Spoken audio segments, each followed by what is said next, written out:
Welcome to day 2 18 days 3 kg studios. അങ്ങനെ നമ്മുടെ second day morning എണീറ്റിട്ടുണ്ട്. രാവിലെ തന്നെ വർക്ക്ഔട്ട്സ് സ്റ്റാർട്ട് ചെയ്തു. ഇന്ന് സർക്യൂട്ട് ട്രെയിനിങ് ആണ് എൻ്റെ ട്രെയിനർ എനിക്ക് സജസ്റ്റ് ചെയ്തിട്ടുള്ളത്. അപ്പോൾ കുറച്ച് ബർപ്പീസും ബാക്കി കാര്യങ്ങളൊക്കെ നമ്മൾ ചെയ്തിട്ടുണ്ട്. എനിക്കെന്തോ രാവിലെ വർക്ക്ഔട്ട് ചെയ്യുന്നതാണ് ഇഷ്ടം. കൂടുതൽ പ്രാക്ടിക്കൽ അതാണ് എന്നുള്ളതുകൊണ്ടും ആയിരിക്കും കേട്ടോ. എന്തായാലും വർക്ക്ഔട്ട്സ് കഴിഞ്ഞാൽ നമ്മളൊരു ചായ കുടിക്കുന്ന പതിവുണ്ട്. ആ അര ഗ്ലാസ് ചായയാണ് ഈ കാണുന്നത്.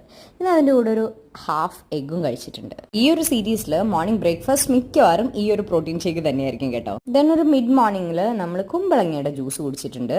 നല്ല അടിപൊളി ടേസ്റ്റ് ആണ് കേട്ടോ. എനിക്ക് വളരെ ഇഷ്ടമാണിത്. വെയിറ്റ് ലോസിനും ഹെൽപ്പ് ചെയ്യും. ഞാനീ കഴിക്കുന്ന ഫുഡ്സിൻ്റെയൊക്കെ ടൈമിങ്ങും വളരെ ഇമ്പോർട്ടൻ്റ് ആണ്. 1:30ക്കാണ് നമ്മൾ ലഞ്ച് എടുത്തിട്ടുള്ളത്. ഒരു ചപ്പാത്തി, കുറച്ച് ചെമ്മീൻ കറി, കുറച്ച് ചെറുപയർ. ഇതാണ് ഇന്നത്തെ ലഞ്ച്. ഞാനൊരു മധുരത്തിനായിട്ട് ഇതിൻ്റെ ഒരു half a piece dark chocolate കഴിച്ചിട്ടുണ്ട്. ഈവനിങ് സ്നാക്കായിട്ട് ഇന്ന് വത്തക്കയാണ് എടുത്തിട്ടുള്ളത്. പ്രോൺസും ധാരാളം വെജീസ് ഒക്കെ ചേർത്തിട്ടുള്ള ഒരു സ്പെഷ്യൽ സ്പെഗറ്റിയാണ് രാത്രി കഴിച്ചത്. അപ്പോൾ ഇനി നാളെ കാണാം.